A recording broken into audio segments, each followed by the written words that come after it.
Mônica Bergamo, Mônica Bergamo. Eu tenho lembrança desse Eu acho que é nome. coisa de móvel, não é? Mônica Bergamo? É móvel. Confia a chave da sua casa a Mônica Bergamo. É uma empresa, né? É. Mônica de Deus, que férias cumpridas! A Gente, mas Mônica. eu vou dizer pra você, você tira férias de um mês e ninguém fala nada. Eu Que tiro férias férias de de um menos de um mês e mês? fica todo mundo me enchendo aqui. Que férias de um mês? Sentindo minha falta, Eu né, trabalhei, Megali? eu tava assim, tá, não, isso é verdade. Eu trabalhei 2 semanas aqui depois do ano novo, a Mônica tava de férias. Aí eu saí pras minhas férias, tô voltando hoje, a Mônica tá voltando hoje também. Mas merece, é coisa tão rara, né? Quando a gente pode tirar uma folga longa, a Mônica faz muito bem. Se eu pudesse, também fazia isso. Mônica, muito bem-vinda de volta. E a Mônica tem informações sobre um assunto que mexeu muito, né, com o Brasil na última semana, que foram aquelas torturas horrendas sofridas pelo cachorro Orelha nas mãos daqueles adolesmaníacos em Santa Catarina. Diga lá, Mônica, agora sim, bom dia. Bom dia, Megali. Bom dia para todo mundo. Pois é, nessa semana o caso vai ter um capítulo muito importante, Megali, um capítulo fundamental. Os menores vão ser ouvidos essa semana pela polícia e vão poder dar suas explicações em um ambiente, Megali, que a gente imagina que seja mais tranquilo do que o tribunal das redes sociais, que já condenou, acusou, condenou, depois viu que tinha até menino que não estava nem lá em Santa Catarina, que tinha sido engano, quer dizer, tudo muito avassalador e confuso. Na polícia, imagina-se que o ambiente pode ser um pouco mais tranquilo e as coisas podem ficar mais claras, né? Eles devem ser ouvidos nos próximos dias, entre terça e quinta-feira. 2 deles, ao menos, vão depor nessa semana. 2 que negam que tenham espancado o cachorro Orelha até a morte, né? São os 2 rapazes, Megali, das famílias acusados de tentar coagir o porteiro do prédio em que estavam em Florianópolis e que deu início a toda essa avalanche de acusações contra eles. O que dizem, Megali, vão antecipar aqui os advogados e as pessoas que falam pela família. Essas famílias têm uma assessoria, inclusive. Eles dizem que os meninos são absolutamente inocentes, estão sendo vítimas de um massacre injusto.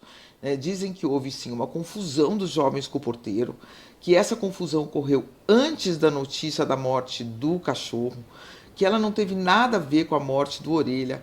Pela cronologia que eles apresentam, a confusão aconteceu no dia 12 de janeiro. Os meninos, de fato, destrataram o porteiro no contexto de uma discussão e o porteiro tirou fotografia deles, filmou e tirou fotografia deles. Os pais, então, os meninos reclamaram com os pais, isso tudo aqui é a versão deles, né? Os meninos reclamaram com os pais foram ao porteiro, então, reclamar, tirar satisfações, porque eles são menores, né? O porteiro não poderia ter fotografado menores de idade. Então, tudo isso antes da notícia da morte do cachorro. Um dia depois, sai a notícia da morte do cachorro, né? E o porteiro, segundo a versão das famílias, coloca as fotos dos meninos em um grupo de outros funcionários de outros prédios da região e envia um áudio.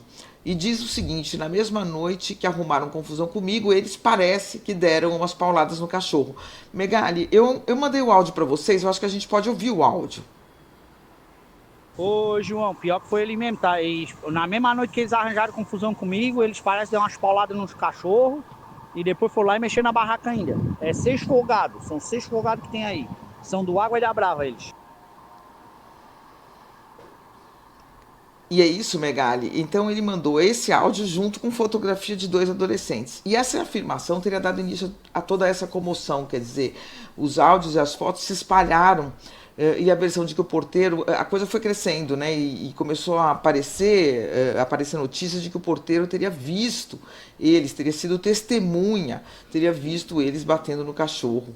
E isso virou uma verdade. Bom, o porteiro posteriormente disse que não via as agressões, o advogado dele ontem foi às TVs falar que ele não foi testemunha do crime, que ele não teria visto nada. No próprio áudio ele afirma isso, ele disse que parece que deram umas pauladas, né? E o desafio da polícia agora, que colocou esses adolescentes como suspeitos, é apresentar nesses interrogatórios as imagens, os indícios que diz ter para sustentar a suspeita sobre eles, né? Porque o caso, o Megali, é um caso dramático, né? Quer dizer, de um lado, uma morte de um cachorro de forma cruel, né? E que não pode ficar sem punição, e de outro, adolescentes que, se forem culpados, devem pagar, mas para isso as provas precisam ser consistentes para que a sociedade também afaste o risco, né, Megali, de estar punindo a pessoa errada, de estar deixando os verdadeiros culpados longe do alcance da justiça. Por isso que é tão fundamental esses depoimentos. A polícia até agora não mostrou as imagens publicamente para ninguém, imagens que diz ter, e várias testemunhas, foram ouvidas mais de 20 pessoas, mas agora, a partir do momento em que os jovens serão ouvidos, as coisas vão ter que ficar mais claras. A polícia vai ter que colocar o que tem para que eles respondam sobre esses indícios e essas suspeições. Então, por isso que é um capítulo tão importante nesse caso, que está tomando contornos gigantescos, né, Megali? Gigantescos. Como eu disse, Mônica, eu tento desviar das notícias durante as férias, a não ser aquelas inevitáveis, né? Banco Master, mas o Orelha, sinceramente, eu acompanhei de maneira muito à distância, muito tangencial, mais na base do bate-papo com familiares e com amigos, né? Nossa, você viu que absurdo. Mensagens de WhatsApp, né? Mensagens de WhatsApp eu já desviava também. Já não queria muito... Eu não queria ler sobre o assunto. Não queria consumir notícia profundamente como profissional, entendeu? Sim. Mas, enfim, então conversava sobre o assunto e, portanto, eu me informei como um receptor de notícias, né? E não aquele cara que embrulha notícia e oferece aqui na Band News. E eu fiquei com a impressão... prestem atenção no que eu estou dizendo, tá? Eu fiquei com a impressão de que havia provas incontestáveis de que esses adolescentes foram os responsáveis pelo crime. Inclusive, uma parente disse, tem um vídeo, eu vou te mandar. Eu até falei, não manda não. Ela falou, é horrível. Mostra eles perfurando o cachorro pelo ânus e não sei o que lá, e o pau sai pela boca. Eu, pelo amor de Deus, não me manda isso que eu não quero nem ver. Mas que coisa monstruosa. Esses caras precisam pagar. Mas esse vídeo depois, agora eu tô sabendo, não existe. Ou se existe, ninguém viu, né? Não foi divulgado. E me parece que esse caso carece um pouco de provas, não é não? Para que a gente realize esse linchamento público contra esses adolescentes. Tá passando pano. Bom, eu não sei o que significa passar pano. Mas eu sei que a justiça acontece quando nós temos provas para condenarmos alguém. E não só um ouvir dizer. Ou algo baseado numa suposta luta de classes. É claro que a gente tende a ficar ao lado do porteiro contra um grupo de 5 playboys. Mas esses playboys fizeram aquilo que eles estão dizendo que fizeram, da maneira como fizeram. Eu, sinceramente, estou querendo entender um pouquinho mais quais são os elementos que estão à mesa aí para que esses caras já sejam considerados culpados de antemão. Se isso é passar pano... Diga lá, Mônica.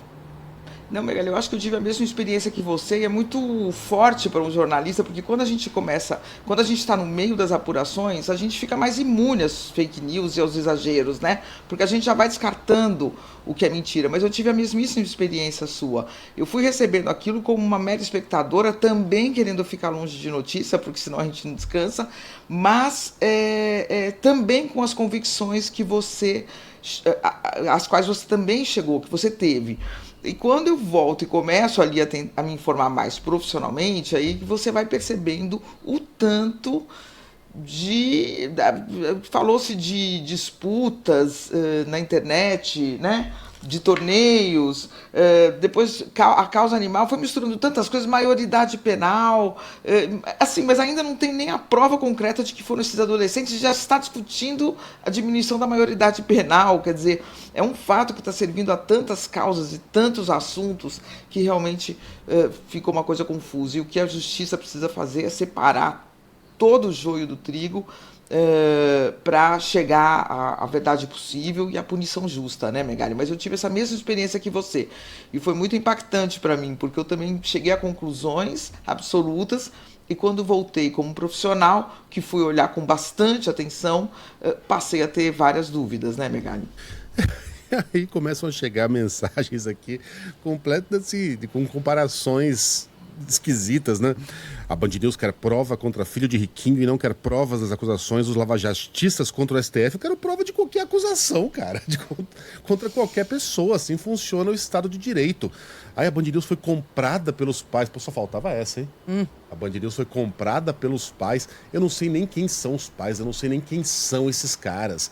Aliás, eu já tenho antipatia de antemão por esses adolescentes aí, de saber que eles ficam brigando com um porteiro. Pelo amor de Deus, né? O cara que ganha um salário mínimo, 2 salários mínimos, tendo que torrar a cabeça com 5 playboys. Agora, cara, não me chamem para linchamento. Eu não participo de linchamento quando tem provas do crime, acredito na justiça, acredito nos tribunais, acredito em direito de defesa. Quando eu não vejo essas provas, então, não contem comigo. Estou aguardando as evidências de que foram eles que cometeram esse crime. Quando tivermos essas evidências, aí que a justiça parta para cima, mas a justiça, não as pessoas com paus e tochas, né? Acredito que vivemos numa sociedade. Mônica Bergamo volta com outros assuntos sempre exclusivos amanhã, neste mesmo horário. Ótimo tê-la de volta, Mônica. Você fez falta, um beijo para você. Até amanhã.